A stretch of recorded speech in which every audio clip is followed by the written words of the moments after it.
and welcome to another installment. We're on chapter 2 here. We're getting ready for our practice homework, and if you pay attention to this video on the practice review guide, this is going to be one of your longer answer essay questions that I'll be grading. So here's a freebie for you. Okay? Every society has to answer 3 questions. They have to answer the what, how, and who. Now, we've already talked about factors of production, so the question then becomes, what do we produce with these factors? How do we produce them? And for whom are we going to produce these goods and services? So we've got our goods and services. We've got to answer these 3 questions with our factors of production. How are we going to organize them so that we can get what we want? All right. Those 3 categories: what to produce, how to produce, and for whom to produce it. Now, you're going to find there are 3 main systems of organizing an economy. There are 3 main systems. They are traditional, command or socializing, and then capitalism or free markets.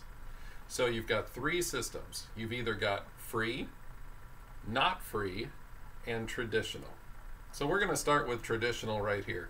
A traditional economy, they've been found all over the world. When you think traditional, you're thinking like native peoples who've been living the same way that they always have forever and ever and ever. You will find people from Japan all the way to South America, into Africa. You have people in Europe in ancient times, and the North Americans in ancient times.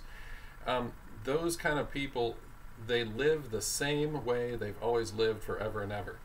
So you ask some of these people today in like outer Mongolia, they're out there herding goats, and you say, why do you herd goats? And they say, because my father herded goats. Well, why did he herd goats? And they'll say, because his grandfather herded goats. It's very traditional. It just goes back and back and back in traditions, continuing to do the same thing. So if we take a look at traditional economies, we'll see what to produce in a traditional economy is the same thing you've always produced. I herd goats because my father herded goats, because my grandfather herded goats. We are goat herders. You know, I think you remember Kung Fu Panda, where he says, come son, we are noodle folk. Broth runs deep in our veins. You know, the duck is talking to the panda, and he's trying to convince him that running a restaurant and serving soup is all he should ever do. Of course, our hero dreams of Kung Fu.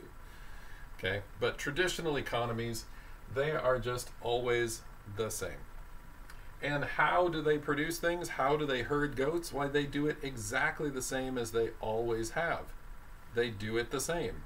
Okay, so nothing really changes as to how this happens. I remember watching a documentary one time, and this person said to the villagers, they said, look, your well is 2 miles away. Why don't you dig a new well here in the village? And they would say, well, because our well's over there. And the person said, but you have to walk 2 miles to get water. Why don't you move the village next to the well? And they said, because our village is here. And the person in the documentary couldn't get through to them the idea of change. They were so locked into traditionalism that they simply had these huge inefficiencies, like they had to walk 2 miles to go get a bucket of water. And they wouldn't change either the well or the village. They would just shrug and say, well, that's just the way life is. Okay, very traditional.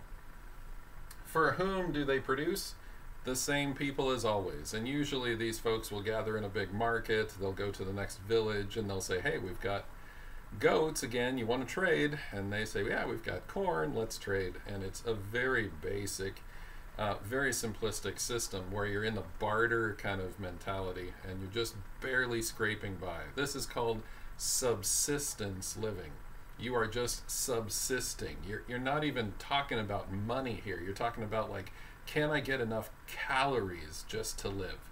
I mean, they count their wealth in calories consumed per day, and they hope to get above 2,000 so they can stay alive. Okay, that's a traditional economy. All right, the other 2 we're going to focus on here, a socialistic or command structured economy.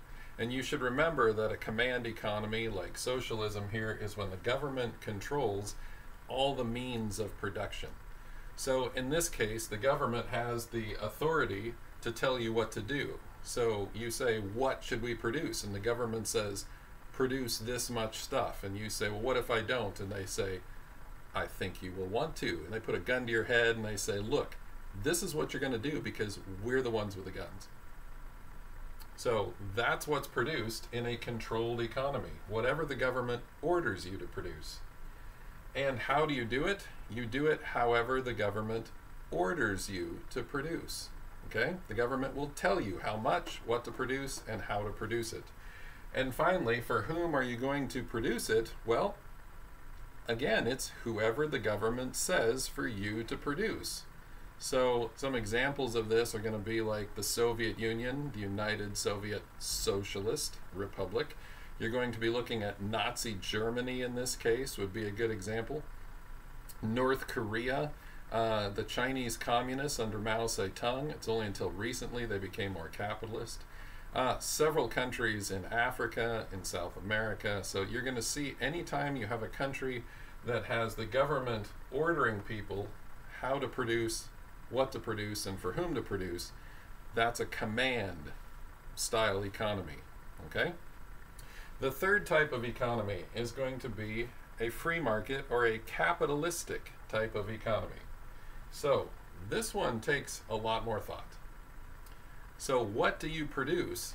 You have to produce what other people want. You have to produce what others want. Not what you want. You have to decide what do other people want. What are they going to buy? So you have to figure out how to best serve them to convince them to give you the money. How are you going to produce in a capitalistic system? You have to produce in the most efficient way possible. If you do not produce in the most efficient way, someone else will come and find a better way and they'll steal your business because they can do it for a lower cost. So you constantly have to be innovating, thinking, working, pushing yourself to come up with the most efficient way that you can produce your goods and services. And so what that does is it pushes everyone to be absolutely the best at what they do. That's the only way you're really going to make a lot of money. All right? Third one there. For whom are you producing in a capitalistic system? You're producing for others who are also producing so that you can then trade with them. You're a producer, they are a producer. You both have goods and services that you trade. Okay? So that's whom you're producing for in a capitalistic system. Other people who are producers, and then you trade. You'll notice capitalism has a lot more to it than the others. And there's a reason for this. All right?